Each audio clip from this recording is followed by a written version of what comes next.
Good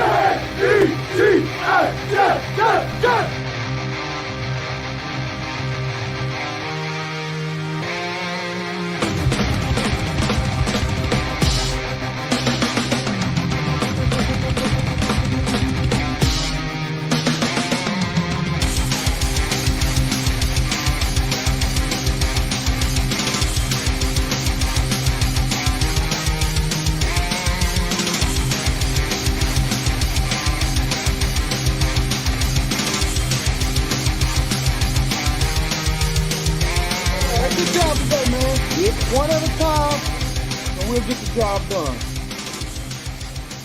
Y'all know what to say. On three. 1, 2, 3. And the home of the Jets.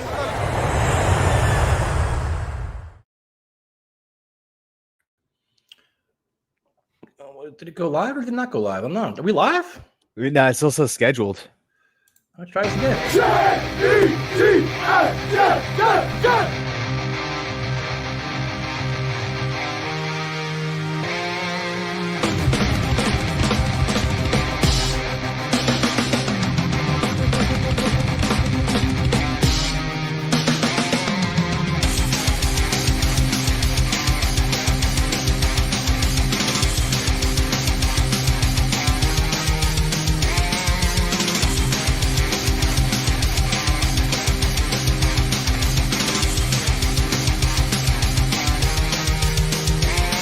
Good job today, man.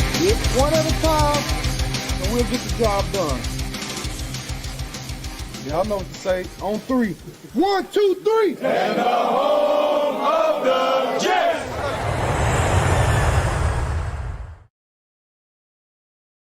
What's up, everybody? Not the exact intro we want. For those of you guys that are wondering, StreamYard added a new feature where you can do a vertical and horizon. So if you watch it on a cell phone, it's a lot better viewing experience as opposed to watching on a laptop. I suck with technology. Ian's making fun of me, so I don't know what just happened, but we're live anyway. How you doing, man?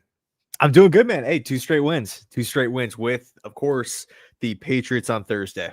Yes, sir. Very interesting times for the Jets where winning changes a lot of things. Winning's a great deodorant, a lot of positivity, a lot of progress.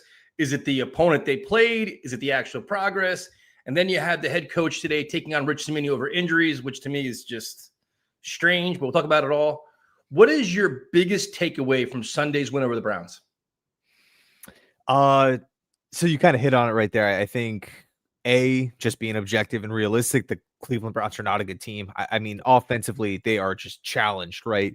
Dylan Gabriel, inaccurate, just... I don't know why they don't turn to Sanders, if I'm being honest. I don't know if you caught the Stefanski press conference after, but he was just like, nope, we're sticking with Dylan. No questions asked.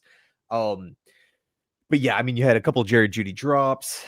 It just felt like the offense never really got going for Cleveland. But look, it's hard to win in the NFL. The New York Jets have blown a lot of games. They lost a lot of games this season. And in 2 straight, or I guess, with the bye week sandwich in between, 2 straight victories here. Cincinnati, hard-fought win, and they won in a different way, right? It was the offense exploding onto the scene, 500 yards without Garrett Wilson. Defense didn't really show up. Of course, right, credit Cincinnati. They're on the road and whatnot, but, the Jets found a way to win. Being down 31-16, that was awesome, right? And so we have the bye week. I think there was maybe a thought out there, like, will the Jets, hype and, overall mood simmer down a little bit because you just have this off week? I mean, personally, I spoke to a lot of Jets fans that kind of wish that Browns game was directly after the Bengals matchup to really just ride that wave of momentum. But we rolled into MetLife Stadium, played Cleveland, and again, walked away with the W and won in a different way than we did against the Bengals, where the defense was all over the place. They were making plays. And of course, credit special teams, between the 2 returns to Nick Folk, that pretty much accounted for at least 20 points, if I'm not mistaken. So, the offense was pretty much no show outside of Breece Hall, but a win is a win, and I will take it. You got to give them a lot of credit because they're coming off a bye week. They're coming off the trade deadline with all the chaos of the trade deadline where you could be like, the team could fold. They no more Sauce, no more Quinn. And maybe they're kind of like, I'm ready to give up on this. And they didn't, dude. They came out and they fought. Special teams was huge. Defense, Will McDonald looked great, like which was refreshing. Brownlee kind of struggled, but it was a good team effort. The offense, it's funny, as bad as Dillon Gabriel was, he actually outplayed Justin Fields, which is kind of crazy to me because Justin Fields was awful. And he was going back to the, before the Bengals game, Justin Fields, which was concerning because before the Bengals game, we're like, we got to bench this guy. We're tired. Play Tyrod. Tyrod gets hurt. Boom, here we go. And it was like, I'm glad they're winning, dude, because it makes you feel better. The young guys, especially with young guys, they're getting all this experience. Hopefully A.D. Mitchell plays this week. So that's positive. But to me, it's like the biggest story going forward is going to be is how does Aaron Glenn handle Fields? Because right now he's becoming a liability. He's hindering your chance to win games, especially against a team like the Patriots or the Ravens or whoever else. You may be able to beat the Browns and the Bengals. Well, not probably the Browns, but other teams, dude, you can't go with -5 net passing yards at halftime. He basically had 12 yards passing going to the quarter before the Breece Hall screen pass, which is inexcusable, dude. So that's something that hopefully he wants to preach competition and he's going to hold guys accountable. If you want to hold Quincy Williams accountable for whatever he's doing, okay, fine. It actually worked out. Quincy came back fired up, but Justin Fields, dude, is back to that where he's almost like a starting pitcher. When in the first inning he doesn't have it, like you knew early on Justin Fields didn't have it. I'm like, take him out at halftime. Like you're not going to get anything out of him. And I'm hoping Glenn, as a head coach, starts kind of developing into guys. You know what? This guy's not it. I have to make a bigger change much sooner rather than later. Yeah, I mean, I've seen a lot of people criticize, Aaron Glenn in press conferences, not answering the quarterback question. Personally, I really don't mind it. Even the whole Garrett Wilson thing today, but why that's relevant is because he's not, even after the Bengals game during the bye week, he hasn't fully committed to Fields. And I think, in the moment, there's a lot of people that are upset and angry and why won't Glenn give us just a straight answer? I think a part of it is just because the door's open with Fields. It's not a foregone conclusion that he's going to show up every single week. The biggest problem that I think many Jets fans have had with Fields is a real lack of consistency. We've had two great games from Fields, Pittsburgh, Cincinnati, but then we've had train wreck games. It's like, at what point do we just have a normal quarterback day, right? 185 passing yards, 16 of 25 or 16 of 23 or something with a touchdown, and that's it. Like, it just feels like that type of performance eludes Fields. It's either going to be running all over the place, throwing the ball all over the yard, playing efficient football, or it's just, again, a train wreck where you feel like every single pass play is just monumental. And I don't understand it. And credit Cleveland's defense. There are good, it's not like we're playing a bottom three defense like we were against Cincinnati. Cleveland has one of the top units in football, pass rushers, DBs, like linebackers. They have so many different things. And obviously a veteran defensive mind in Schwartz, but that game was not, Fields didn't perform well because Justin Fields didn't perform well. It wasn't just the Browns defense was dominating. Like there were throws that, could have been made in accurate passes that have could have been thrown. Right. And it just sucks, right? Because we're sitting here, not on the eve of Thursday Night Football, but 48 hours. And it's just like, what Fields are we going to get? We're either going to get a super efficient running quarterback that just feels like he's throwing and playing with confidence, or you're going to get the player that just drops back no matter how much time he has to throw in the pocket. He's just going to stand there and take a sack or launch a ball over someone's head. And it's just so frustrating. And so again, to kind of bring this back to the original point, Glenn's press conferences, I actually like how Glenn is kind of keeping the door open, because after that Bengals game, first win of the season, first win of the AG era. I mean, you get like credit Fields. He played really, really well in that game, and you feel good for Justin because he is a great guy. Yep. When you listen to him in press conferences and stuff, and I really like his story. I want Fields to do well. I think everybody here is pulling for him, but it was pretty easy for Glenn to say, "Yeah, we're going to roll with Justin." What kind of question is that? Of course, we're going to roll with Fields. Did you see that comeback? Right, we just had the first yards, yeah. But he didn't. He left it open, which again, I think for me was pretty smart, because in the event that Fields had a game like he did against Cleveland, then you open back open the door up and say, now we're going to Tyrod. And then you have all the media members saying, well, you were so confident with Justin Fields. It just feels like at this point, the remainder of the season is, let's just try to build off of the positives. If we can get a couple wins, awesome.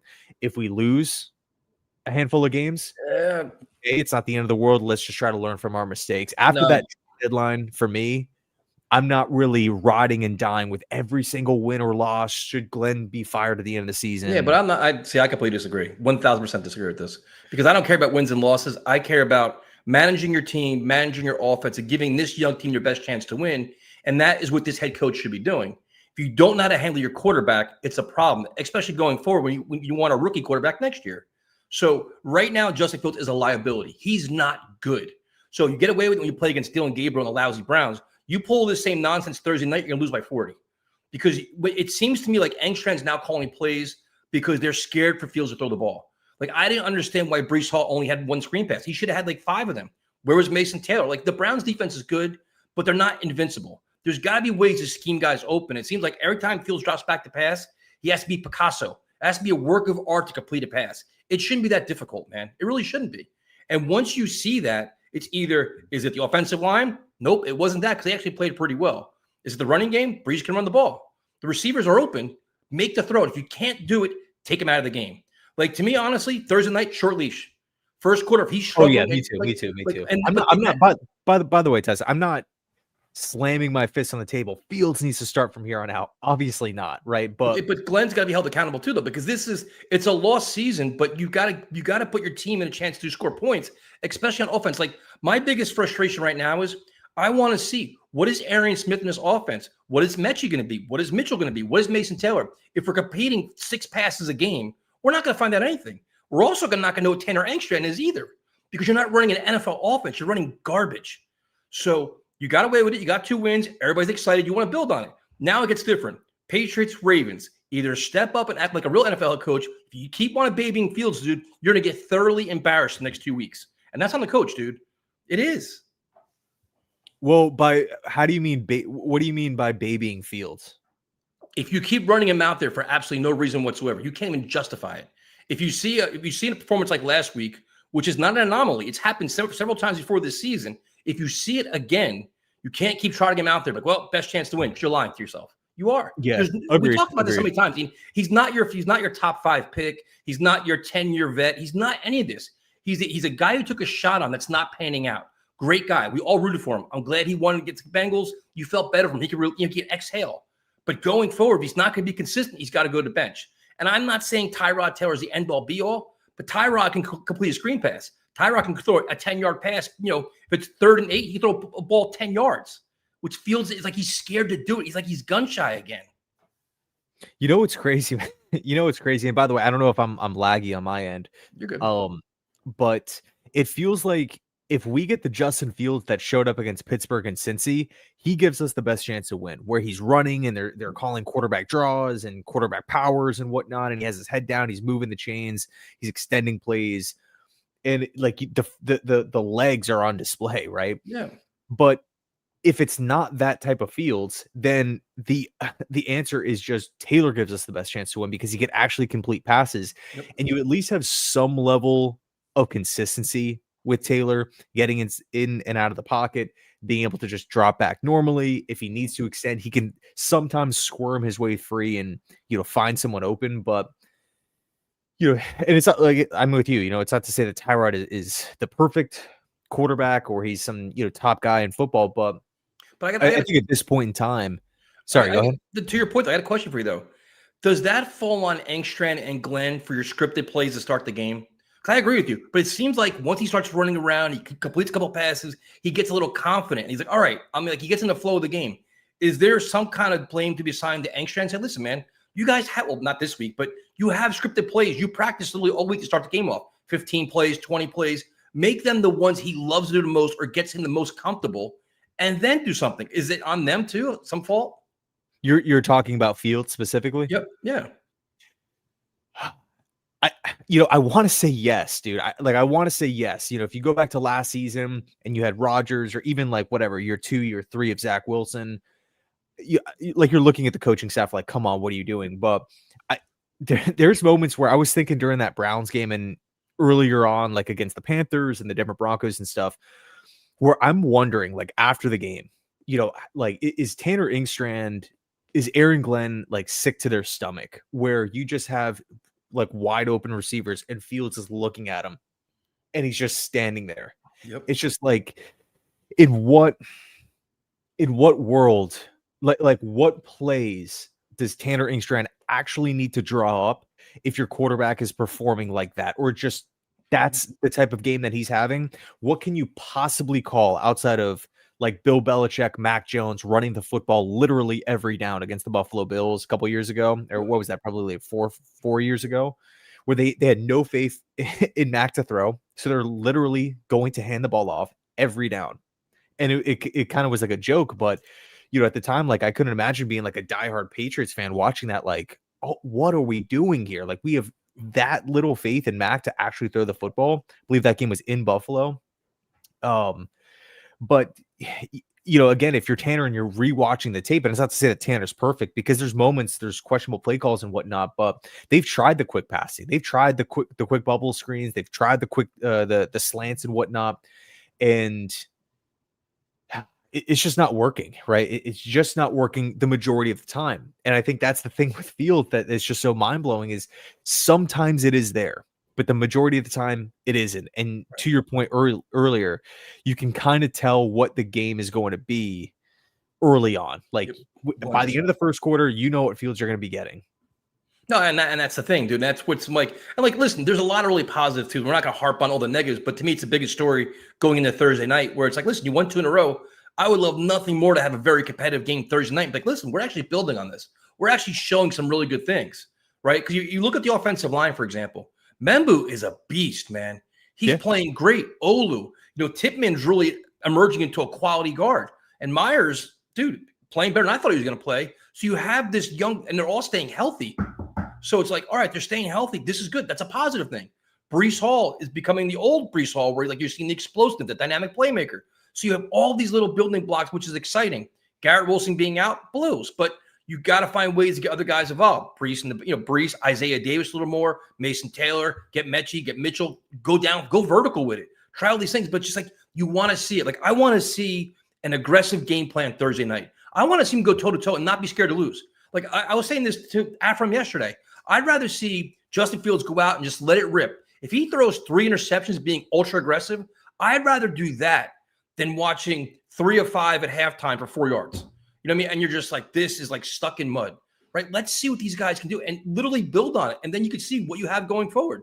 Because wouldn't the worst thing be if we're 4 weeks from now and you're like, man, I wonder what Mechie is. I wonder what Mitchell is. Still haven't seen anything from Arian Smith. Like, it'd be like, in this lost season, you're losing the chance to evaluate all these guys. And that's my biggest frustration. Now it's on the prime time stage, man, where you want to at least don't get embarrassed. Yeah, and in the defense of Tyrod Taylor, starting him, you at least have the veteran option there, to where it's like, hey, if he needs to come in the second quarter in a midweek game on Thursday, short week to prepare, and everything that goes into Thursday Night Football, which I personally can't stand Thursday Night Football. Like, as a fan, I enjoy watching it, but as a player, I would hate it.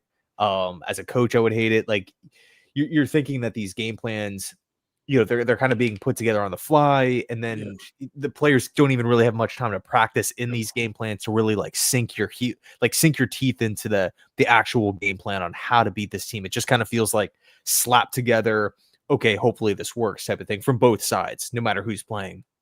It's just like, give us your best shot. But again, in the event that Fields is out there just, airmailing passes or not throwing the ball or taking these bad sacks with time to throw, I'm going to Taylor. And if I'm Glenn, I just don't really have much. I saw the question or Zach Wilson's name get mentioned here in the chat.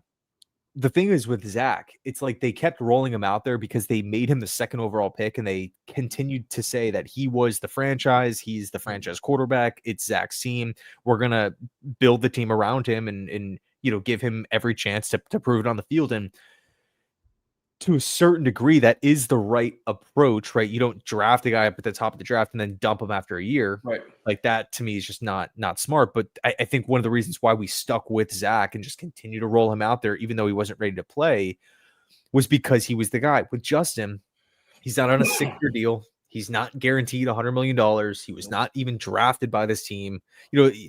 like not even a mid-round pick or a day 3 pick. Like the Jets have no ties, allegiance to Fields, in my opinion. It was a trial run. It's either going to work and he could turn into the next whatever, Darnold, Baker, the next reclamation project, or it's not going to work. And then the Jets are like, okay, well, if it doesn't work, well, we're out $30 million, which is, what, 20th or 21st as far as overall highest paid quarterbacks in football. So to me, it's literally just like, hey, this is our best option for this offseason, or for this upcoming season. Let's give it a shot. If it doesn't work out, okay, we're not out a lot of money. We're not out a big draft pick, and we're going to move forward with someone else in the offseason.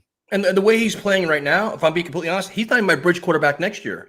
He's not. Like, there's everybody, like, we all want to talk about quarterbacks like next year, Mendoza, Simpson, whatever else, which we can. And I'll answer this question next. But right now, the way Justin Fields is playing, I've seen enough where it's like next year, you're not the mentor for the rookie quarterback. You're not the veteran bridge. We need a guy to actually pass the goddamn football. Seriously, like whoever it is, like, and it's probably not Tyrod, he's hurt, he's a little bit older, but find somebody, a competent veteran that can just complete passes. You know what I mean? And let this kid learn from that, because he's not giving you a chance to win. He's not giving you a chance to compete most times. Yeah, well, that assumes that we go the draft route. And there's still, some buzz, Damian Woody, a couple other people suggesting, hey, I got my list. Yeah, let's maybe package a pick or 2 or 3 and target a veteran quarterback that could be on the move. So, that's a big rabbit hole. I mean, we could probably do the whole rest of the show about do you that. Agree, though? Do you agree that the way Justin Fields has played, he's played his way off this team next year? Yes, but there's still a lot of football left. If look, Friday morning, Thursday's in a couple days here. If Friday morning we have 3 wins on the season, Justin Fields has beaten New England before in New England. Like it sounds, crazy, but it's, and also for what it's worth, like this season specifically, if you look at like the Vegas odds, the Vegas lines and stuff, they are all over the place. I mean, you have like 9-point favorites, 10, 12-point favorites that are getting blown out. Like it makes no sense. So I think it just speaks to the parity in the, in the National Football League right now. I mean, you have good teams that will blow out an opponent that's better than them. Look and at then Dolphins. The following week, they'll get Yeah, look at the Dolphins beating Buffalo. Or like Carolina is just this Jekyll and Hyde team. Beating a great team, then losing to a horrible team, and then beating a great team, and then it's just this back and forth. So I'm not going to rule anything out. At some point, New England's win streak has to come to an end. Like I just sign me up. Yeah, they're going to go what 14-2, 15-2, whatever. No, I mean it's still going to be a difficult matchup. But all I'm saying is, hey, if Fields goes out there and doesn't stink up the joint. I mean, winning is one thing, but if he plays competent football, I don't want to just say, boom, he's guaranteed to be off the team next season. But I think if I had to take a guess right now, yeah, he's not going to be a Jet. So now one big argument with Jet fans over the last 3 days has been stop winning games because we need a top 3 pick to get our quarterback. And to me right now, I think at the state where this team is right now, with the culture they're trying to establish, all these young players, all these young pieces, I think these wins are actually important. Winning for this team is important, so they're getting some reward for all their hard work, and all, like, they're dealing with so much scrutiny and all the same old Jets and everything else. I think getting the wins for a young team is actually kind of important. I think it's a good thing. What is your thought on that? And are you concerned that, say, the Jets win 5 games this year? Or are you worried that they're going to be picking, say, 9th or 10th, and they can't get their quarterback? Because I honestly think they can still get their guy. Like, I'm not in, like, sell my whole world for Fernando Mendoza world right now. I'm not tanking for Mendoza on November 11th. I'm just not doing that. Or what are your thoughts on that?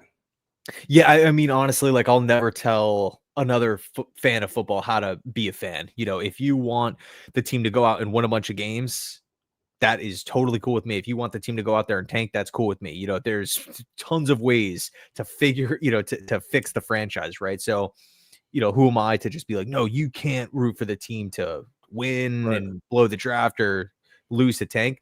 No, there's been teams that tank, get the first overall pick, and then boom, they're off to the races and they're amazing. Once they get their guy.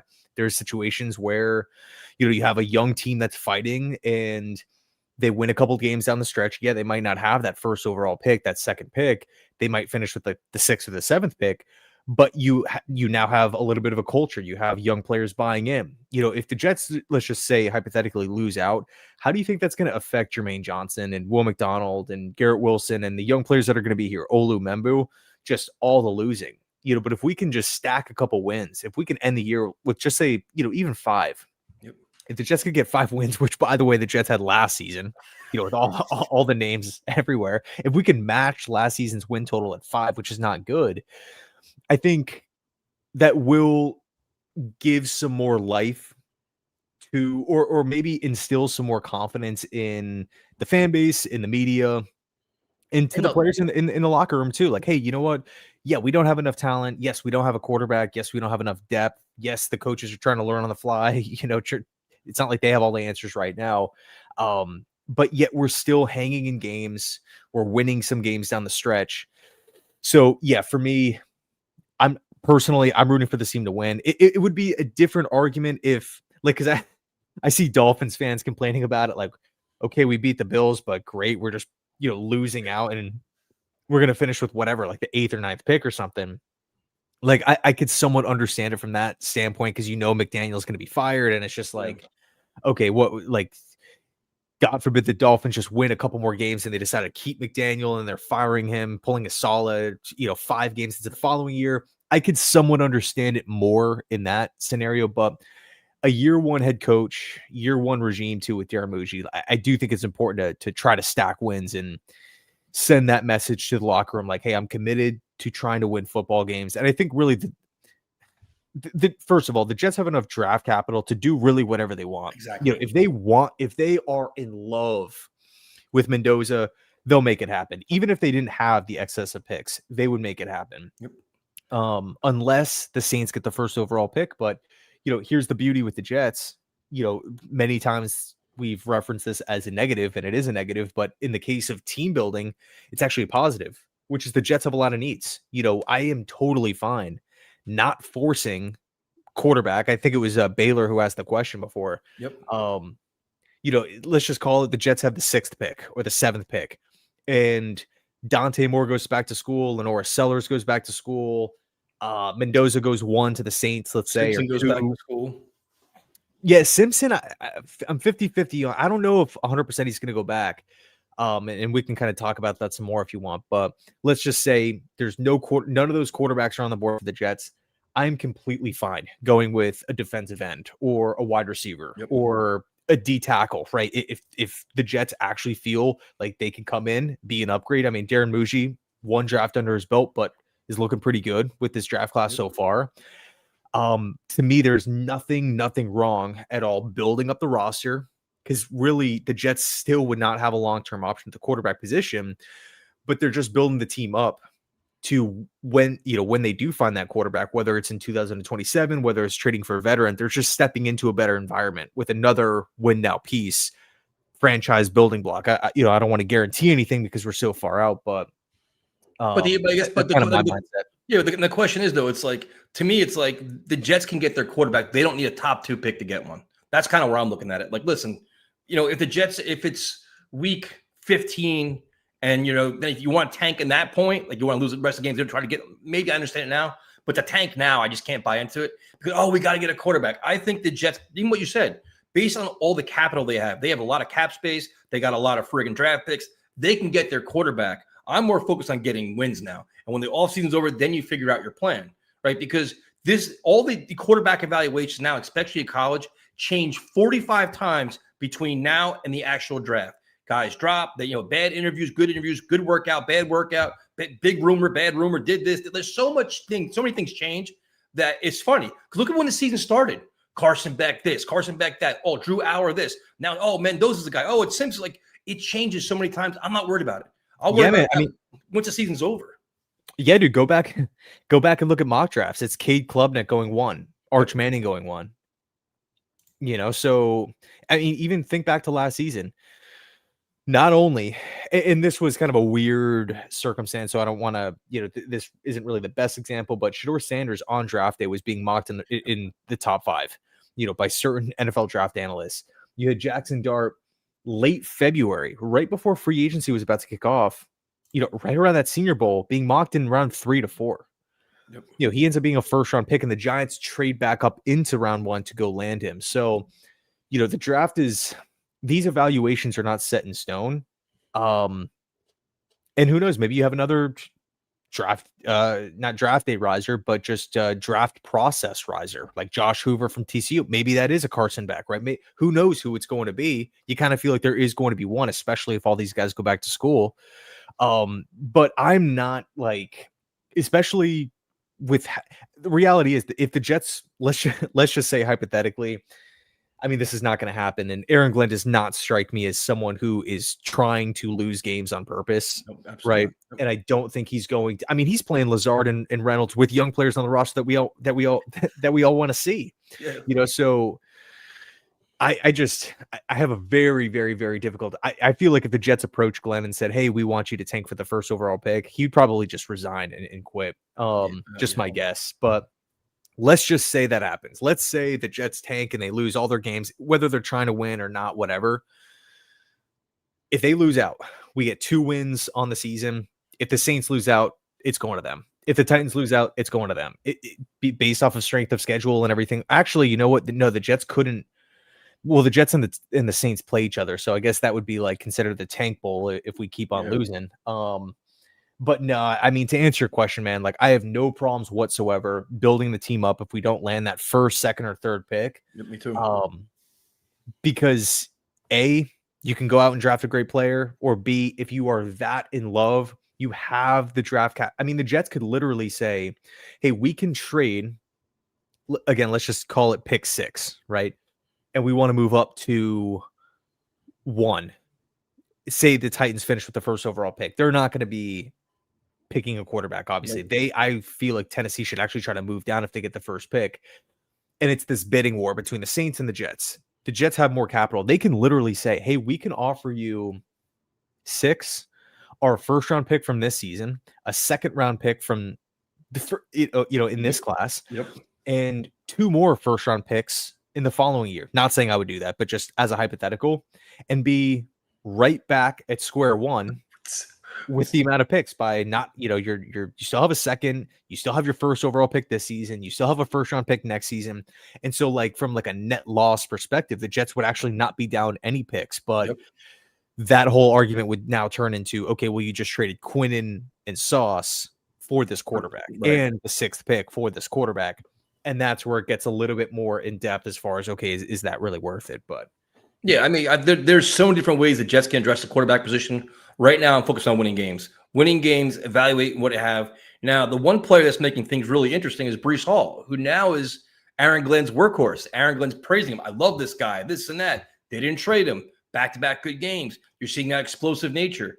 I still have this feeling that Breece Hall will not sign a deal with the New York Jets. He wants to test free agency or he's going to get tagged. Do you think there's any way the Jets get a deal done with him before the end of the season? I think Breece, honestly, I think he probably still wants out. He's showcasing himself right now, and he's happy to do it. He's saying all the right things in the media, at least, right? But I still think he's like, listen, been fun, really enjoyed it here. I want to see what my value is in the open market. Do you see anything happening other than that? I think he wants to hit free agency, personally. I think unless the Jets come in and say, "Hey, you know what? We're committed to you. Here's a contract extension, where you're one of the highest paid running backs in football." I mean, to be fair, I don't think Breece should be asking for top 3 running back money because the numbers don't back it up. I mean, James Cook, like think about all the production that he brings to the table and just all these different guys and what they're actually like. Breece Hall is not a Barkley level type of player. If I'm Breece Hall's manager, I'll be like, you know what? You know why I'm not getting my numbers? Because you have terrible quarterback play and your coaching's been terrible. So that's a you problem, not a me problem. I have all the talent. Like last year was a complete disaster. So you're like, listen, he's a product of his environment. If I'm his manager, that's what I would say. His agent. So then, so it's like, and he's gonna say my best years are ahead of me. So now what? Yeah, no, that's a really good point. And I think if you are Darren Muji, and let's just say that happens, because it probably will if the Jets do in fact want him back. Because let's be honest, if the Jets had no intention of bringing him back, just take the 4th rounder for him. There was like the reported offer that the Chiefs offered a 4th. Just take that, man. That's a good pick.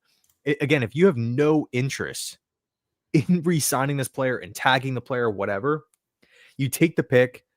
You're literally trading you're acquiring a 4th round pick for what? Like 10 games, 11 or like half a year. And I think most general managers in football would do that. And obviously factoring in it's not like the Jets are making this wild card push right now. Nope. So it's not like, we're 4-4, we're 5-5 or something, and we're right there. No, at the time we were a one-win football team, right? Yep. Yeah. So I don't know. To me, you don't hang on to Breece, turning down a fourth rounder if you just allow him to walk for nothing.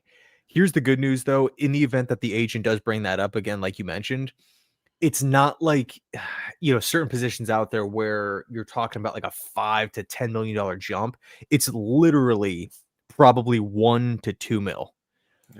Yep. So the contracts for running backs are not that expensive, dude. Like, if we think back to some of these deals, Laken Tomlinson, Corey Davis, Alan Lazard, these guys are getting north of 40. You could bring Breece Hall back on a 3 or 4 year deal for probably less than.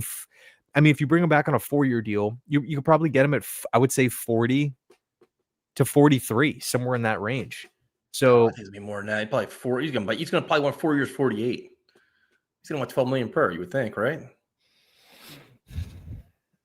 I just don't know what team would actually give him that on the open market. But I guess then again, you can push back and say, well, Breece wants to leave and is down to take less to go and play for someone else. So so he's interesting. Now, what were your thoughts on the defense? Because the defense, no Sauce Gardner, no Quinnen Williams, and they've been struggling mightily for the last however many weeks.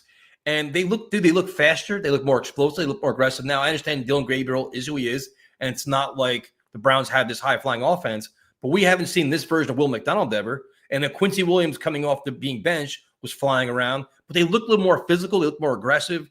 Is that adjustments by the coaching staff? Is that this team rallying around the changes because they're getting opportunity now? A lot of young guys are getting a chance, especially after Sherwood knocks out A.Z. Thomas, which is just ridiculous. What were your thoughts on why the defense played so much better? Yeah, I think, again, to be fair, the Browns offense is just not good. But it just felt like the defense looked a little bit more smooth, right? Brownlee, I felt like played well. Brandon Stevens continues to impress. One thing I felt was interesting, which was we all knew this swap was going to be coming, but you continue to stick with Malachi Moore at strong safety.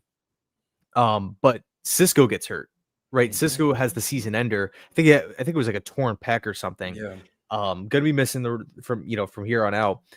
But they put Tony Adams back in his original position at free safety, where he's kind of that center fielder and has more time to read, react, come up and make hits. I believe Tony Adams led the team in tackles with 7 or 8. And you're not taking any snaps away from Malachi Moore. So I felt like Tony Adams, I would say, had the best game of his career playing not saying he played like lights out, or I'm not saying, I really want him back, but just it was a nice surprise for me to stick Adams back there. Free safety was not a disaster. Malachi Moore is getting his snaps. Brownlee's getting his snaps. Honestly, I'm disappointed that AZ got hurt right when I think it was Sherwood that hit him. I'm like, dude, it just sucks. And when they kept panning over to AZ on the sideline, it just looked like he was like just bummed. Like, this is his first opportunity. He's not even going to be out there. But Quincy, again, like you mentioned, came onto the scene, and the defensive tackles, I felt like were pretty good. Like, the Jets defense went out and looked good without Quinnen, without Michael Carter and Gardner. Yep. And I think that's something that if you're a Jet fan, you can hang your hat on, saying, okay, yeah, we lost these former cornerstones in the case of Gardner and Quinnen, but it's not all is lost. Our defense isn't going to, drop 15 spots in the rankings. Like, we're going to be okay. We might not be as good from a potential standpoint, but we're going to be okay. And then once we get to the offseason, we can readjust, maybe add some more players and spend some more money and stuff.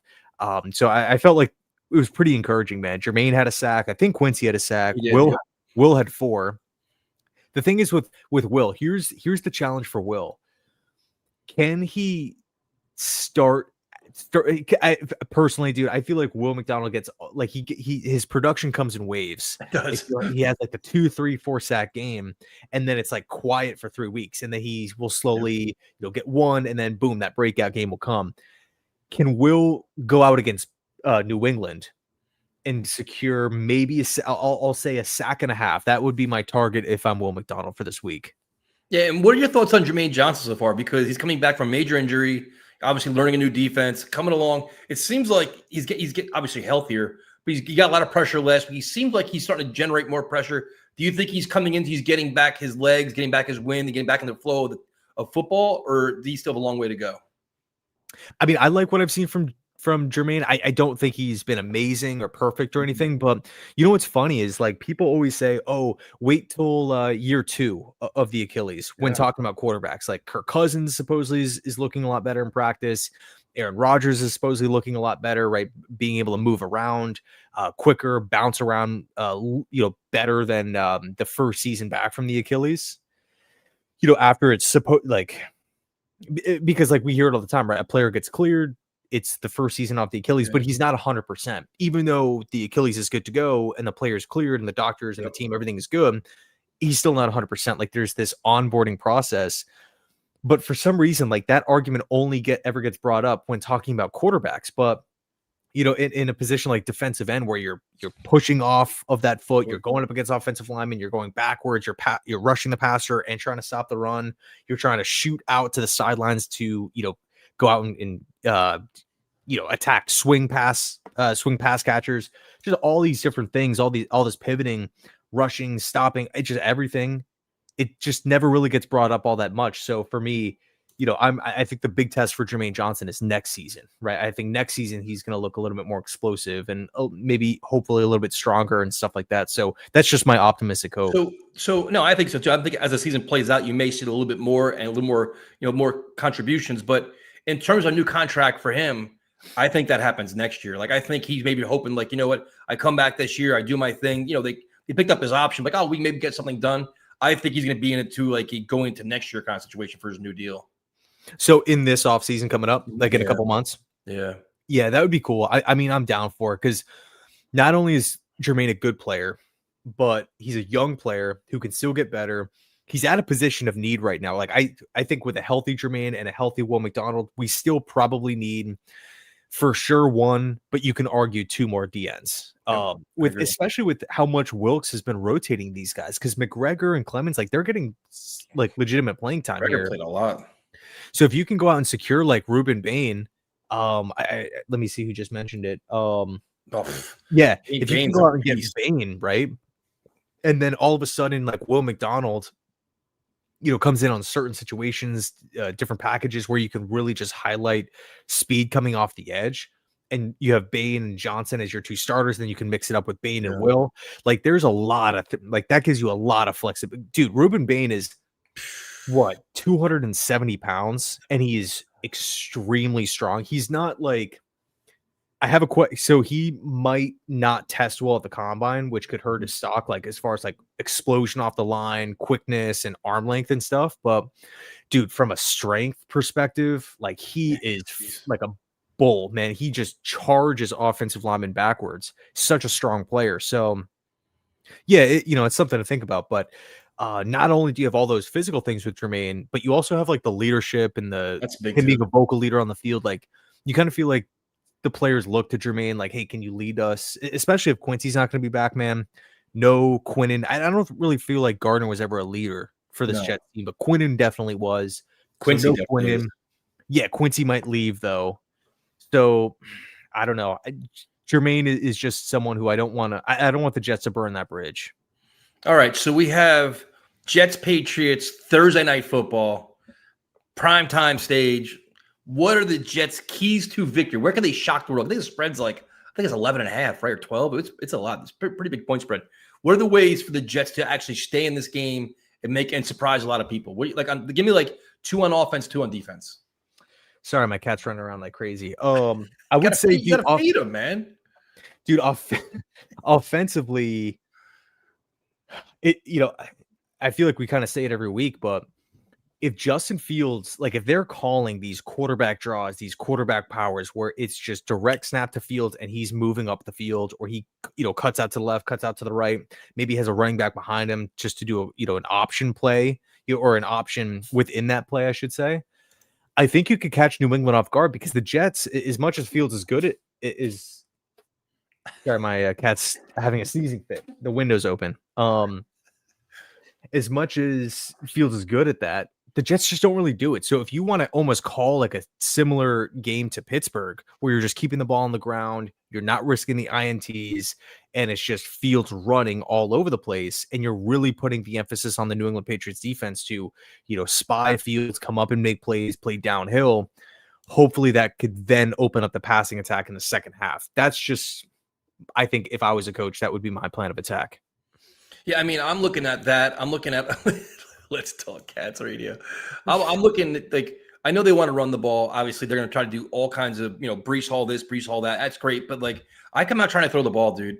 You got to try to find a way to change it up and just get everybody in rhythm and get the New England defense off balance. You have to, whether it's Mason Taylor, just try it. At least act like you want to be throwing the football, right? And it's risky with Fields because he's not the most consistent of throwers, but I'd rather take that approach, man. Even with, though, no Garrett, Mitchell and Mechie still trying to work their way in, you're still coming out throwing. 100%. My fear is I just don't want the Jets to get down early where it's like the Jets maybe hand the ball off, throw, incomplete, punt the ball back, or God forbid a pick six or an INT, and all of a sudden they're down 10-0 with 3 minutes left in the first. Yeah, but I'd rather be in full on panic mode. I'd rather do. I don't want to see run third and long punt twice in a row. You're down 10-0 anyway because your offense has 3 yards and 2 drives. That's my concern. Like, I want to come out with some kind of plan where it's like more aggressive, more creative. Like you have Isaiah Davis, you have Mason Taylor. Like, try changing things up, man. And you have all these young explosive receivers, screen passes, sweeps, anything, man. Like, get them off balance and come out with a real creative, plan other than let's just pray that Justin Fields doesn't make mistakes.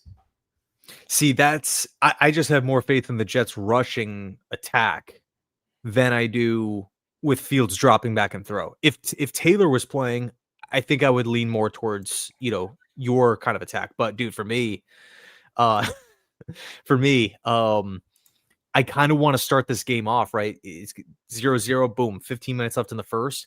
I want there to be an 8-minute drive where we just are driving the field down, just run, throw, run, throw. We're just going right down the field, taking our time, eating the clock.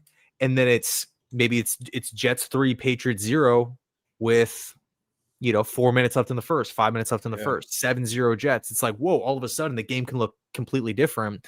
But we'll see how it plays out, man. This is big news because according to Dennis Waszak, Harrison Phillips is actually in a walking boot today in practice. So if he's in a walking boot, pretty good chance he's not playing Thursday night. Hope I'm wrong, but if that's the case, that's a big blow because he's playing really well in the middle. So, but defensively, I mean, Drake May's playing great, man. Like, how do you slow down this Patriot offense?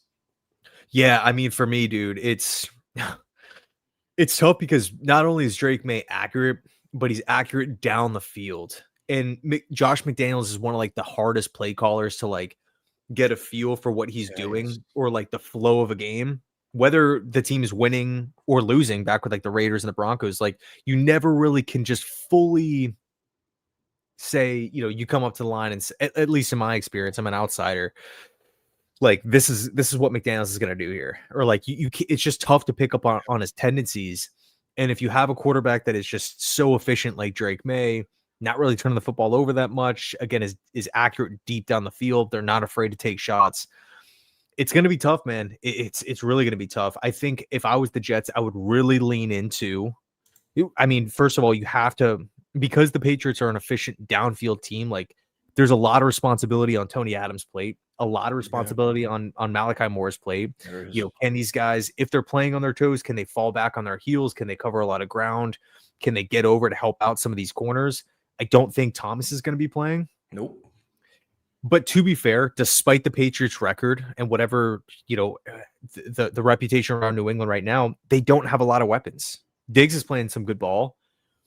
But, you got Henderson, you got Stevenson at running back. But I look at the wide receiving core. I still think they should be trying to make a full court press to go land a wide receiver one in the offseason. I was actually shocked that they didn't trade for Jacoby Myers. He's like, I'm excited. Yeah, me too. He ends up going to Jackson. I mean, who knows? Maybe Jacksonville overpaid because of the Travis Hunter injury. But, I figured New England would definitely add one more wide receiver, and they didn't. So I don't know. I think because that was what the rumor was. It's Patriots are calling this team. They're calling this team. They're calling this team. Like they were desperately looking for some more help for Drake. So if you're Steve Wilkes and you can kind of, I mean, it's a big ask, but if you're playing like a lot of bump and run coverage and you have Stevens on one side, I'm going to assume it's either going to be Brownlee at outside and maybe Malachi Moore in the slot, or it's Probably. Diggers on the outside and Brownlee's going to stick in the slot. I guess you could probably just look into like percentages on how much New England targets the slot, and you can kind of mix Brownlee in and out, even though that's it's a lot to ask for him, in my opinion.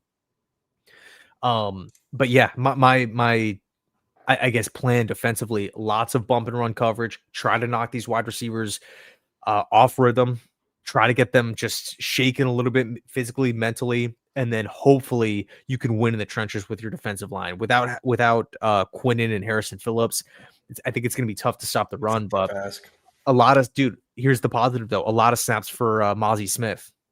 Yeah, no, it's going to be interesting, man. I don't know how. Like, I want to see him be competitive. Like, see if they can get pressure somehow. It'd be nice. You see another big game for Will McDonald, another big game for Germaine.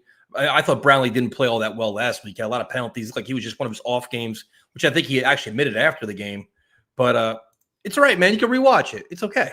It's going to be interesting, man. I'm just really curious to see how the Jets attack this game. Like, what's their approach in this game? Like, obviously, you want to be physical, and special teams has been incredible. Like, we talked about, first-time coordinators, and Banjo's been phenomenal.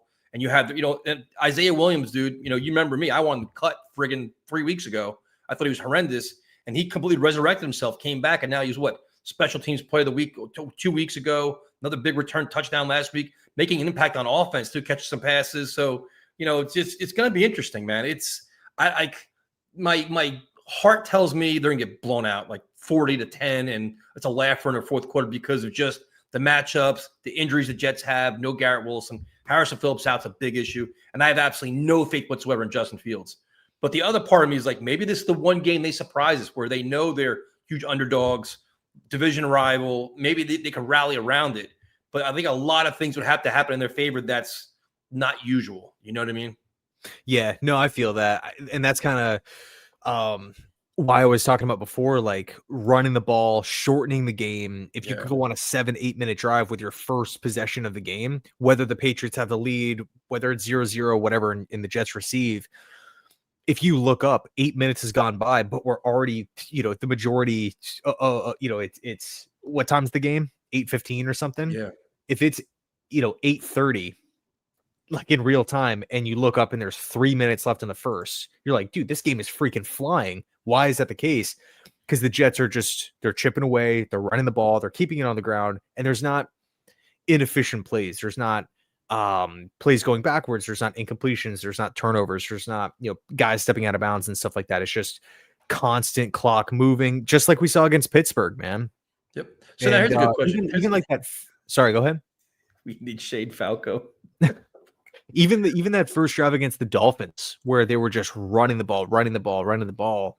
I just feel like that's the name of the game. I just don't want to see Fields drop back, have mistakes, and I guess you could always push back at me and say you have a little bit more faith in the offense, but I just don't want to see this thing get ugly quick. And I think if we start dropping back and throwing, like Christian, like the Patriots defense, Mike Vrabel defensive mind, like they're going to be, I don't know, if like you look at the majority of the games, man, like defenses play pretty well against Justin Fields when he's not running, when he's dropping back in the pocket. Like they, for the most part, defenses have success. I think it's pretty safe to assume that, a Patriots team that has beaten Tampa in Tampa, beaten Buffalo in Buffalo, they can handle Justin Fields at home if they're dropping back and they're having him throw without Garrett Wilson. All right. So at one point this season, the Jets were winless, and everybody thought Aaron Glenn was the worst coach in the NFL, and he could be a one and done. Now they've won back-to-back games. Do you think Aaron Glenn has improved? Like, do you think there's a legitimate improvement? And this ship is now slow ship is actually turning a little bit, or is this a product of two very bad opponents?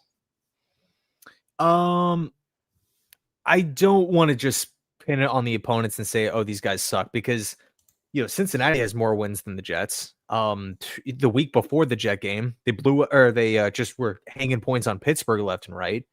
And like we were talking about before, it's a week to week league. New Orleans just got their win, or got another win over Carolina. The team that I feel like is just at the bottom when it comes to coaching, when it comes to depth, when it comes to talent, it's the Titans. The Titans to me just feel like the worst team in football. They just can't get it right. And it sucks because I like Cam Ward a lot. And I feel like there's moments where he really flashes. But it's the Titans, it's the Saints, the Jets. The Giants have way more talent than a lot of these teams, but the record doesn't, they're kind of right there with us. The Raiders just feel like very top heavy, just a strange situation with Vegas. But yeah, Tennessee to me is the worst team. But the point is, it's just a week to week. But the question was, is Aaron Glenn and his team improving over the last 2 weeks? You give like a politically correct answer. You kind of talked around it. I would say yeah, because they found a way to win. They had a chance against Pittsburgh, they couldn't close. They had a chance against Tampa, they couldn't close. They had chances numerous times this season. You could argue if Justin Fields had 30 more passing yards in the Broncos game, we would have beaten them. The Broncos are 8-2.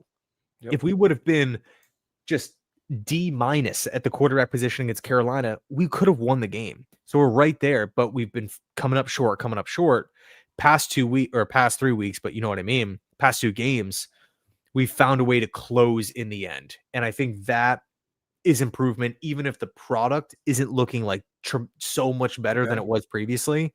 We're finding ways to win. And I think that is something that you can build upon. Okay, so if we're going to use that philosophy, so the Jets found ways to win against the Bears and the Bengals, teams that were on their level or maybe a little bit above or lower, whatever you want to look at it. But if they go out and get their asses kicked the next 2 weeks against the Ravens and Patriots, is that an indictment on Aaron Glenn and his team? Or is it like, listen, they're a class ahead of us right now. Like we're a work in progress. They're a class ahead. So it's not like, it's a week-to-week league, but it seems like right now everybody's like either Glenn's improving or Glenn should be fired. It's like, all right, we're giving him credit for these last 2 wins, but Thursday night, dude, my expectation, the spread is 12 for a reason. The Jets are huge underdogs. So if they actually get their ass kicked, it's kind of expected. No, so it's like, it can't be an indictment on the team. They're like, listen, man, this is, right? Like, how do you handle the next 2 weeks then? Yeah, dude. I mean, even though you and I and everyone here love the Jets dearly, they're still a 2-7 football team that was only projected to win like 5.5 was the over under. That's still definitely doable. But I have a couple thoughts here. The first is you can't look at this Jets team and be so down and out on Glenn if your expectation is the team sucks and the team is going to be losing these games. They're not better than Baltimore. They're not better than New England. They're not better than whoever, Atlanta later on the season, Buffalo. I just don't understand that. The team is not better than these teams. Yep. So why are we looking directly at Glenn and blaming you, saying we want you fired? The follow-up question, out of the coaches that we interviewed and were realistic, is there a true argument to be made that other coaches, again, the other guys and these other coaches that had actual interest in the Jets job, not Mike Vrabel, that was not realistic, right? Yes, he interviewed, but as soon as Mayo got let go, it almost felt like it was coordinated by New England. Like Vrabel interviews with the Jets, let go of Mayo, boom, he's with us. I'm talking about the other realistic options. Arthur Smith, Spagnuolo, Matt Nagy, right? Guys like that. If they were in charge right now, what would the Jets really look like? Would they be the same? Would they be maybe 1 win better, 2 wins better? That's a tough question. That's a tough question because how many of these guys would have banked on Justin Fields to be their quarterback? It's true. It's true. My only thing is, and my guess, the reason why I'm asking this question is because the expectation Thursday night is an ass kicking. We want to be competitive. We want to win the game. It's great. But like, if somebody said, listen, man, you have to bet this game. I'm betting the Jets lose by more than 15. That's what I would bet because the matchups don't match up for me. The quarterback, the coach, the injuries on the Jets, no Garrett Wilson, Harris, really, all these things just don't make sense where the Jets should not win this game. So if that actually happens, can we really be mad? Like, listen, this is kind of expected. Like, don't have 45 penalties. Don't have 17 turnovers. Like, don't do stupid things. But if what's supposed to happen actually happens, It's not really an indictment of Aaron Glenn at this point. It's when you lose games, when you lose to the Bears and Browns, it's like, all right, dude, you lose to the Saints. All right, man, that's not good. But to me, these next 2 weeks, it's like, get the young guys in there, try to be competitive, try to do your best. But to me, it's like, I don't expect wins. Yeah, it's going to be an uphill battle, but what I do expect is fight. That's what I'm not expecting this low effort BS that we've seen from a couple players this season. Well, yeah, and that's a good telling point for when you're cleaning out the roster at the end of the year. Like, listen, man, you quit week 12, you're out of here. Like, and I think that to their credit, they played very well against the Browns. You didn't see like the half-ass efforts and like the half-hearted tackling and stuff like that. These guys, and that's when you have all these young, hungry guys playing for either reps or playing time or for a new contract. You're getting more buy-in. That's why I wouldn't play Allen Lazard ever again, or I wouldn't even play Tyler Johnson. Like, all youth, dude, all these many young players you can possibly play them all as much as possible to get them on tape for next year. That should be the goal. And I think you may see them, but it's like, in terms of the game itself, like, once you start Justin Fields, the cards are against you to begin with. But like, I'm just like, oh man, it's just not a good matchup for us. Yeah, I mean, it should be interesting. And look, like Vegas, I'm not a sports bettor here or anything, but they're not trying to lose money. And if they set the odds at 11.5, like that's saying that the Jets are a pretty damn big underdog. Game is going to be in New England on a short week. How does Aaron Glenn handle a short week? Yep. And I'm not talking Monday night game. I'm talking Sunday to Thursday. Yeah. Can you actually, that's a lot of days where you are not watching tape. That's time where you're not practicing. That's time where it's less meetings. It's like more walkthrough stuff. So I don't know, but the one of the cool counters here, and this is something that we won't know until Thursday, I feel like Glenn almost likes and like revels in this role, like underdog, chip on your shoulder. Like, you want to count us out? Okay, we're going to come and just hit you square in the mouth as hard as we can. Now it's up to you to come beat us. So, because that's how Detroit played when, he was there. I mean, they still play like it now, but obviously there's more expectations. But I liked how Glenn and Campbell, they kind of just took the Lions brand. And they said, we're not a laughing stock. Like, you have to like literally beat us into the turf to find victories against us. And if that doesn't happen, then we are going to beat you. And in other words, it was just kind of like almost like a street fight between the Lions to a certain degree. Like, the Lions are tough, physical, and whatever. I want the Jets to play with that same like pissed off feel, that same pissed off approach. Like, we're not this laughing stock anymore. We're not just going to lay down and quit like we've done in the past 3 seasons. So, yeah, 100%, Jack. So what's your level of confidence for Thursday night on a scale of 1 to 10? The weekly question. Confidence in a win? Mm-hmm. I'll say 4. Wow. I'll say there 4. You go. All right. I'll take that. That's not bad. Now, yeah, because New England's winning every game, right? They're putting out good performances, but I will say they're close. These games are close. Atlanta was close.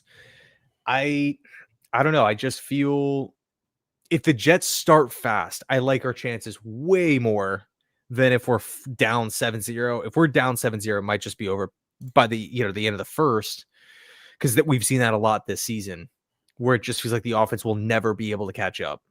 No matter how good the defense plays, the offense will never be able to catch up. But okay, and I got to ask you these 2 questions because I've been already starting my very dangerous quarterback evaluations for next year, as everybody else is, because we have no choice. And, Saturday afternoon, having a couple cocktails, I got to watch some football. So now listen, we'll start with Fernando Mendoza. Dude, when he threw the interception late in the game, I actually texted you. I'm like, he's melting. Then he got sacked. I'm like, he's melting. He's falling apart. And then he has that drive aided by some incredible catches. But you saw some really great things out of him, man, where he good arm, physical, definitely a leader, no quit attitude. Like, he has like a personality where his team buys into him. Like, they'll rally around. He's definitely a good leader. He does a lot of really good things. Where do you have him now on November 11th? Do you have him as the undisputed number 1 quarterback in the class? Do you really sold on him, or do you still want to see more for the rest of the college season? Yeah, I mean, from what I've seen this season from Mendoza, I really, really like him. Mid-September, I put him at QB1. Like, he checks a lot of different boxes. Now, he's not Andrew Luck. He's not Trevor Lawrence as far as like draft prospect where he's the number one pick, no questions asked. Doesn't matter the team, doesn't matter the GM, the situation. It's going to be Lawrence or Luck, no matter, whatever.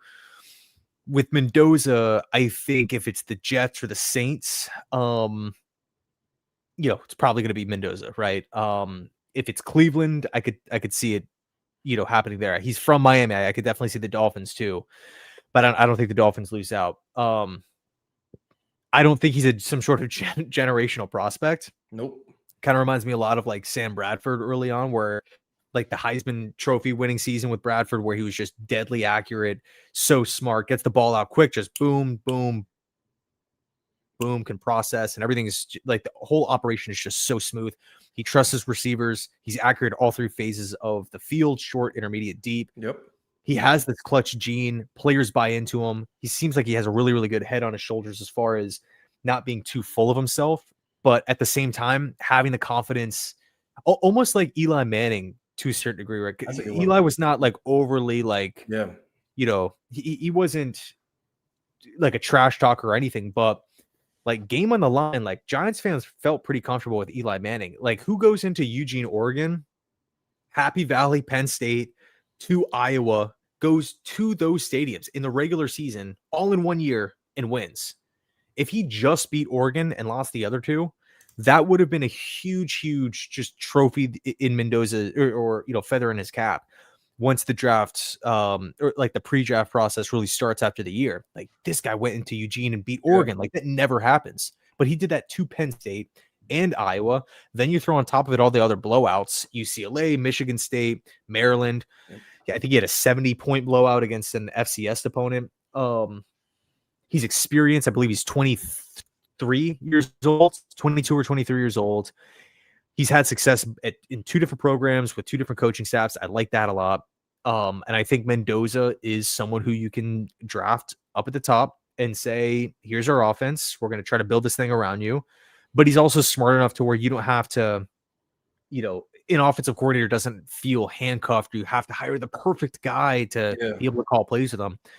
I think, if you want to run the Jared Goff Detroit Lions offense, like you can do that. If you want to run like a West Coast, Sean McVay, Kyle Shanahan, Mike McDaniel type of offense, you can do that.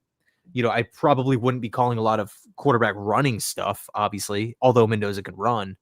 But I like Mendoza a lot, man. I think if he's on the board where the Jets are picking, it would be very difficult, assuming we don't make a veteran move in the offseason, to say we're going to pass. How do you have him as evaluated to last year's quarterback class? I think he's better than all of them. Really? Better than Cam Ward? I would, if Mendoza and Cam were on the board, I would take Mendoza. Okay, that's fair. Now, my problem that I have, and I agree with everything you said, I am really interested in Simpson, man. And I know everybody say he hasn't played enough, and I completely understand all of that. What would you say is the higher ceiling? Who has the higher ceiling? Mendoza or Simpson? Well, I mean, Simpson's only played 9 games, so it's tough to really tell like what the ceiling of this guy. It just feels like he's untapped. Like we don't know it yet.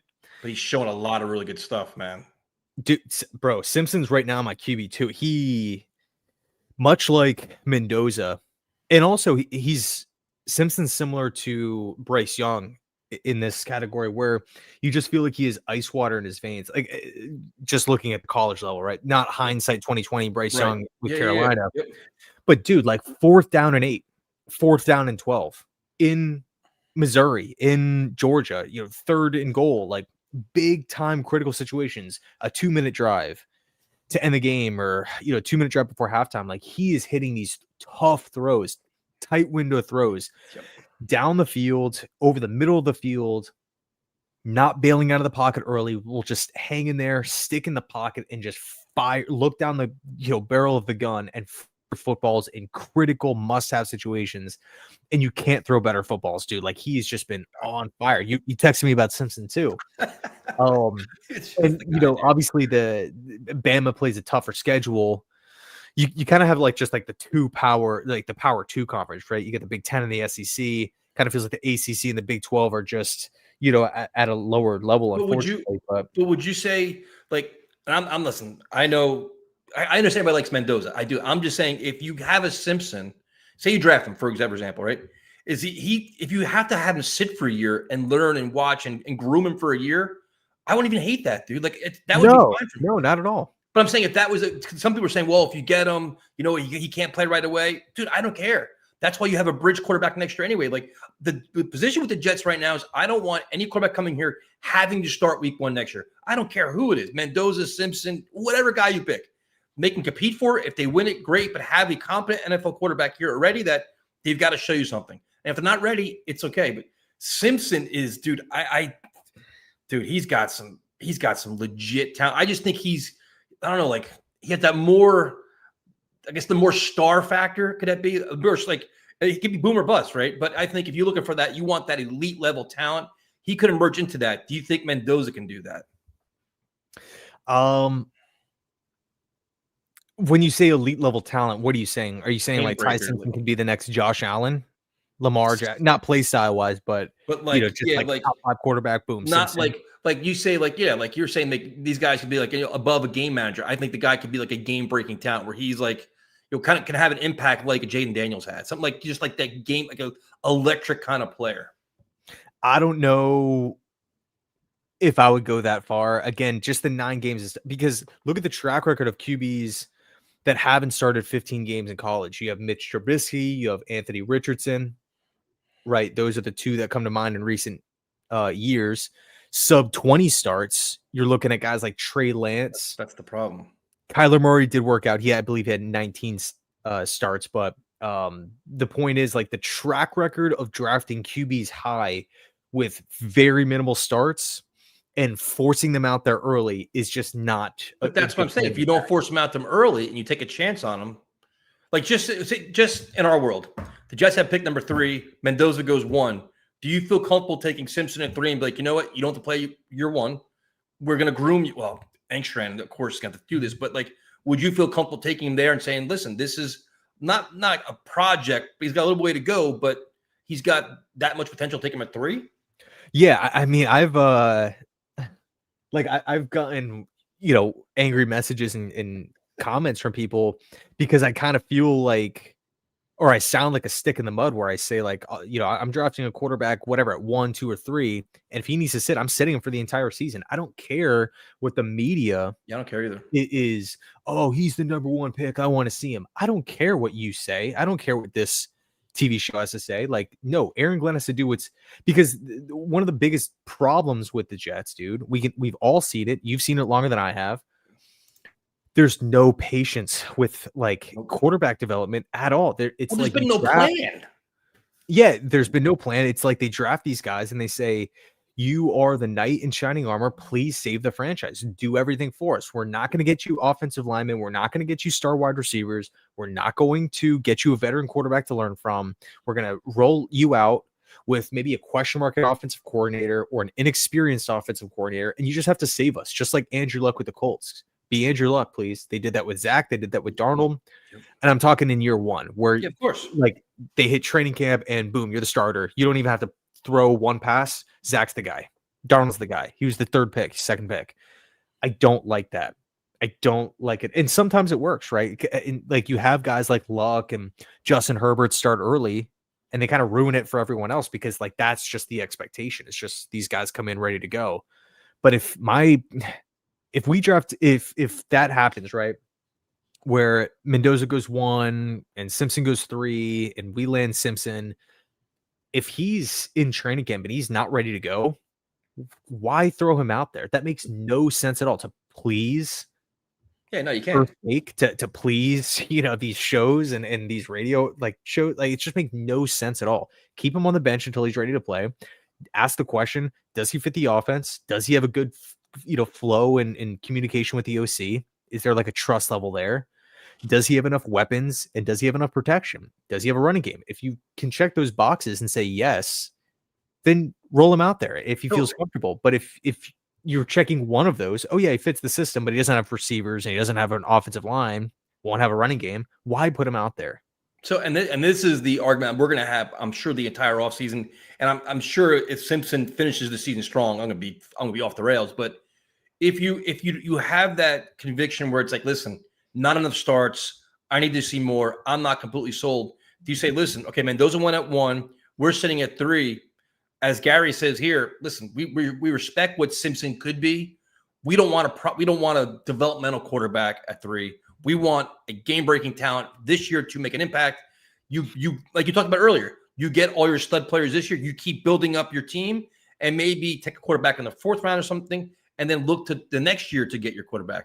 Would you handle it that way? Because like you said, you don't want to sell your soul for a quarterback and like reach too far just because to get a quarterback just because you need one. You want to have a guy that you have true conviction about. No, absolutely not. That reminds me of like when the Steelers drafted Pickett. Like, we need a quarterback. We'll just take That's this. exactly guy. right. Whatever. Not a first round caliber dude. That's not hindsight 2020. Nobody had him in the first round, and they picked him anyway. I don't know if it was like the Pitt connection or whatever, but it felt very like lame duck. Okay, we need one. We'll just take this guy because we like him the best out of the crop. You don't just draft a quarterback because you need one. He actually has to fit, and you need to love him. If Glenn likes Ty Simpson, if Darren Muji likes Ty Simpson, I don't want them to draft him. They need to be in love with them. Now, they don't necessarily need to be like QB1 generational. I mean, look at like where Muji just came from, Denver. They loved Bo Nix. Everyone said he's a second-round guy. And they said, no, we love him. He's our guy. Boom. Michael Penix, right? That was another guy. He was what, QB 4 or 5 in that class? Top 10 pick because Atlanta loved him. And he signed Kirk Cousins. So if you love the guy, you take him. But to answer your question about the whole, like, should we draft the development, or like if the Jets are on the clock and Simpson, let's just say, is there and they're not convinced of the whole start thing. I think if that's the case, you need to already have that answer figured out in March, like on whether or not you 100%. feel comfortable drafting a quarterback that might sit in year 1. Because if you don't, and you're like, we need this rookie to come in and be the day 1 superstar, then just go trade picks and bring in a veteran, or at least a capable bridge quarterback that could potentially win you some games. Here's my big question mark, right? With that whole approach. If we try to go that stopgap route where they're like, we want to build the team up, so we're going to go, let's just call it D end with the top 5 pick, or let's just say 6 or 7, whatever. And we're going to go wide receiver in the bottom of round 1, or I don't know, safety or something like that. Just another position of need. Build the team up. I'm cool with that. But if they, in the offseason, if they say, oh, the option that we're going to roll out a quarterback is going to be like Flacco or Carson Wentz, I don't think Glenn survives. I don't think he survives the entire second year with the hopes of shooting for a quarterback in 2027, because I don't have any faith in the Jacoby Brissetts, in the Marcus Mariotas, in the Sam Howells, in the Jameis Winston, the Russell Wilson boat. I think if you just don't feel comfortable, if you're Darren Muji, you have to take a bigger swing with a bigger named quarterback. So then to this is, I was getting to this. This is actually Kate would actually ask it. I was going to ask that next. It's like, there is a world where Simpson could go back to school. I still think he's going to be probably the first or second quarterback taken off whatever, how you look at it. If he does go back to school, which would be wild, because that's just, he's turning that, I guess he could probably make more money in the NFL. But do you sell your soul for Mendoza, or do you wait till 27? Or do you say, listen, Simpson went back, Moore went back, we have Mendoza do we try to get Mendoza and really be aggressive to get him? Or say, you know what, we're not one player away. There's other quarterbacks available. We like the following class. How would you handle that then? Yeah, it depends on the price. If we're going from like 2 to 1, 3 to 1, right? Is Mendoza worth it though? Tennessee. Well, if Tennessee's at 1, the Saints are at 2, and they're going to take him at 2, and the Jets are at 3, and Simpson goes back to school, and you feel like we love this guy, like he's our fit, he fits the offense, we love him, and he loves our situation as well. To go from 3 to 1 won't cost that much compared to going from like 9 to 1. So if the Titans are like, hey, if we can get maybe, I don't know, one of your first round picks, next season's class, and maybe something a little bit more, I'd be more, the closer I am to 1, in other words, I'm more open to it. But my answer pretty much is no. I'm gonna wait for 2027. If Mendoza's gone, if Simpson's gone, I'm waiting until So 2027. I'm saying if say in this scenario, Simpson went back to school, so you're sitting there at say 3, 4, or 5. Do you believe in Mendoza enough to say, you know what, we have to get him? He is our future franchise quarterback. We have to sell out to get that pick. Or do you say, you know what, it's unfortunate, somebody else is going to get him. We got to pivot and go a different direction. We feel comfortable with our other options, either later in the draft or 2027. Like, how valuable is Mendoza to you right now on November 11th? Yeah, and again, it comes down to how much is the draft compensation going to be. What would The you do Jets are more flexible because we have this we would can you lose do a it? first round pick or two.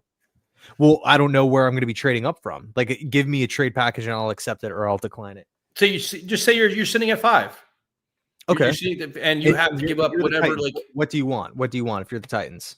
I don't know, man. I don't know. But I'm saying, 3-1? say they want 2 1s, a second, and Breece Hall's cousin. I don't know. Yeah, no, I'm not doing it. That's my question. Like, how valuable do you think he is? Like, is he that can't miss, must get prospect right now that I'm willing to trade up for? Or if he's there, you take him. But if not, you pivot. I'm just kind of in that weird zone where it's like I lean towards no, I'm keeping the picks.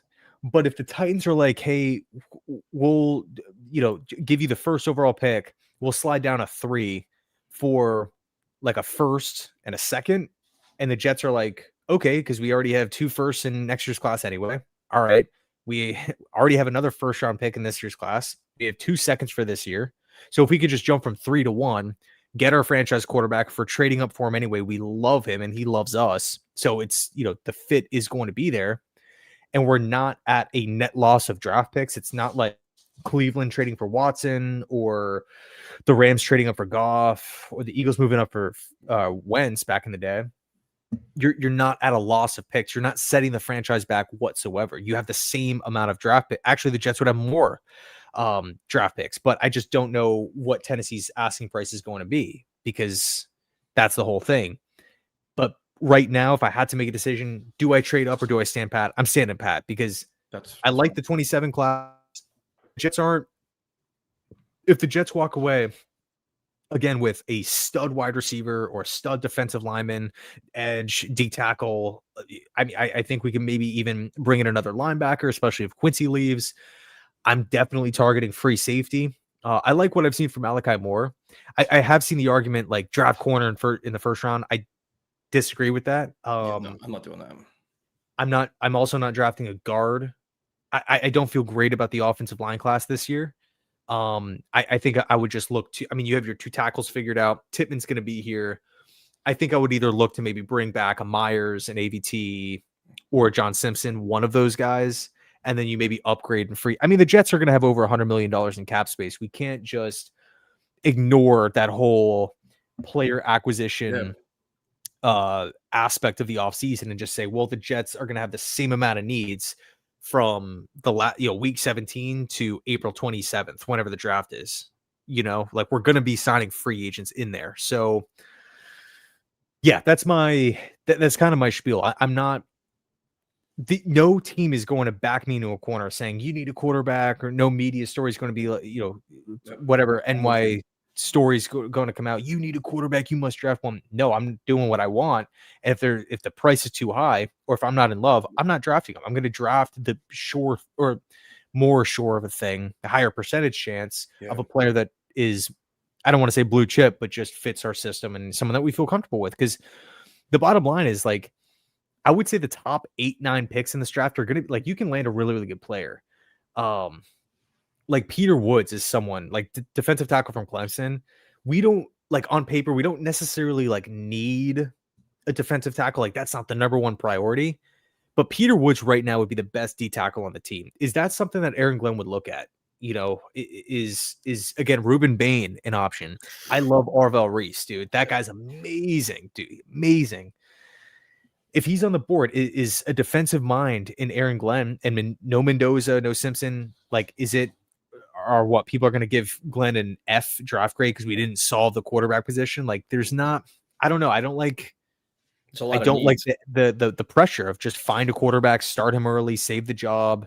Is he in the best situation? And then that to me just feels like rinse and repeat every 3-4 years where That's where I'm at. I don't want to reach out of desperation to appease people. Like, oh, we had to reach for a guy. Like if you're all in, if you think Mendoza is that guy, if that's what they truly believe, go for it. I personally wouldn't say I'm mortgaging a lot of draft picks to do that to move up and get him, but that's me now on November 11th. Maybe that changes, but I'm kind of where you're at now. It's like, all right, let's see what happens. But the Jets need a lot of pieces, man. There's a lot of holes in this team at a lot of areas that if you just say, for example, if you address wide receiver and defensive end in the first round next year, okay, two huge needs. Like I'm not mad at it because we need a lot of pieces of the puzzle. And if you get quarterback later on because that's what you evaluate them. Like, listen, there's not a huge drop off from 3 to 4. Okay, take a chance. And then next year, draft another one. I don't care. It's about rebuilding your entire organization at this point. Yeah, it's not an instant coffee league, you know. No, but what I was gonna say before was I kind of forgot it. Here's where I don't like that plan though. Again, yeah, I'm not gonna be forced or swayed into taking a quarterback that I don't love, but I at least have to have a viable option for 100%. this upcoming season because I'm not going to be signing Mariota and then hitting the draft saying to myself, okay, these quarterbacks probably aren't going to be there. We'll go BPA, whatever. I'm cool with that again. But then you start off, OTAs and it's Mariota, Fields, and Brady Cook. And now you're supposed to last the 17-game season where people want that card already. But wouldn't that happen in free agency though? Like that's something like my plan right now, to be completely honest with you, Tyrod's going to be gone. Justin Fields is going to be gone. We have to go out and get a quality veteran quarterback. That's what we have to get. Like the Jameis Winston's perfect for like the Giants because he's sitting there behind Jackson Dart. Like he's cheap. He got a 2-year deal, something like that. I'd be fine with that, man. Like but like to your point, like I'm not going to have in a guy that I know can't compete at all. Like Russell Wilson right now is completely washed. He's not my quarterback next year because I know he's worthless. Have a guy that can compete with you, like make you competitive while your young quarterback is grooming and learn and takes over that job. Like the expectation is at some point that kid next year will be playing. Could be week 3, 4, 14, who knows? But you have a competitive plan in place, not just washing it out. Like, all right, kid, you bring back a friggin' Tim Boyle or something, Yeah, but the speed bump that you could run into here, the roadblock rather, is you have to feel comfortable with that quarterback for 17 games. It can't be a situation where Winston has 2 bad games and the fan base is like, put the kid in. Because we know the plan. We but this is where, like, first of all, you can't care about the fans. But the plan, everybody externally, like the article. Like listen, this is our plan. This is our quarterback. We are not going to rush him in. He's going to play when we think he's ready. Deal with it. And if Jameis Winston, in theory, plays 2 bad games, he plays 2 bad games. So be it. We got to grind that because we are not forcing this kid into action because we've seen it so many times before where it destroys him. That's something where Aaron Glenn's got to be a pain in the ass and be kind of stern about that. Woody Johnson's got to back the F off and be like, no, don't worry about ticket sales. Don't worry about media stories. Don't worry about the pressure. This is the right thing for the team to develop a quarterback the right way finally. Yeah, and that was kind of the main point of the question, which was if we don't draft that quarterback and let's just call it go Ruben Bain at the top of round 1 and we go like Malik, because I don't believe like right now if you were to look at a mock draft, wait, say it again. Jeremiah Love. Dude, he's a beast. If we don't bring Breece back, maybe we could look into it. But I don't like if you look at a mock draft right now, it's like the Jets are at 5 and 32. I don't believe the Colts are going to be winning the Super Bowl. I think that second first round pick is probably going to be like 23, 24. Yeah. So if you can go out and land again, Ruben Bain at 6 or 7, and then like Lemon from USC, a wide receiver, good player, or someone, fix another position on this team, and you pass on quarterback, and you're again looking at the quarterback room and you didn't solve it. All you did was bring in Jameis. So you have Jameis, Brady Cook, and I don't know, Fields or Taylor, whoever. If the Jets lose a couple games, does Glenn survive? Is the pressure going to be too much? Like you had a whole off season and all these picks and you didn't find a quarterback. That's my only concern. And it leads me to this. This is the pivoting question.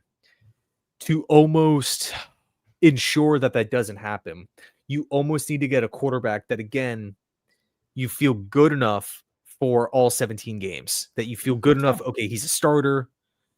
And if you're looking at quarterbacks who can fill that void, most of them are probably, just unrealistic, Joe Burrow and whatnot. But there's one name I think he's one of your favorite players by the reaction. Who is it? Let's hear this.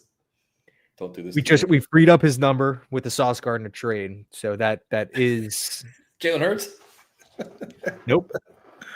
K1. Kyler Murray. Murray. You and this Kyler Murray. I can't do it. You know what though? It's not the worst idea. It's not. If that's the plan for 1 year for him, like a 1 year or 2 year flyer on him, while the young quarterback figures it out. It's not to say that, Kyler's the franchise or anything like that. I'm not even asking you if this is something that you would do or if I would do it. But is this something where, because look, Arizona is going to want to get off that contract. They're going to have to pay him a lot of money anyway. And the Jets I think Kyler's he's not owed that much left on the deal. I think it's just I think it's only like $60 million for the remainder of the deal or something like that. Like it's the bulk of the deal is already done with. If the Cardinals call or you approach Arizona and you're like, hey, what's the package looking like for Kyler? And they say a 2 and a 4. And we have to pay some of this deal with a dead, with the contract situation, and the Jets can still keep their 5 first-round picks, and you go from Fields, Taylor to Kyler, and you have the 3rd pick in the draft, and another first, and 2 2s, and the 3 first-round picks in 27. So it's kind of like maybe if Kyler pulls a Jared Goff and shows us something, we kind of have our option. At the end of the day, he's 28. Again, I'm not pounding my fist on the table for him, saying that this is going to be the guy. This is what the Jets should do, but it's just another avenue that the team could travel down if they're not sold or if they don't get the first pick or maybe look at the rest of the Jets schedule, man. Like we still play Miami, we still play New Orleans. Like we have a couple games in here where are we really going to finish the season with 2 wins? No. I mean, there's a chance that to trade, you would almost have to triple your trade package in overall point value for Mendoza. Do you feel more comfortable trading, let's just say 2 firsts and 2 2s to go from 3 to 1 for Mendoza, or a 2 and a 4 for Kyler Murray, and you keep all your firsts? 2 and a 4 and I don't even like Kyler Murray, but 2 and a 4 for Kyler Murray. And at least with Murray, you can point to games and say okay, we kind of know what we're getting here. With the draft, as much as we like these prospects, there's busts every year. So I don't know. Again, it's not me saying this is what we should do. I think it's just an avenue that Aaron Glenn coming in from Detroit, and even too, for what it's worth, this happened before Glenn took over in New Orleans, obviously. But who was the guy that Sean Payton really turned it around in New Orleans with? It was Drew Brees, who was like this, acquisition, this free. It was not a top end draft pick, coming in from San Diego. So I don't know. It's just something. Mac Jones. Woof.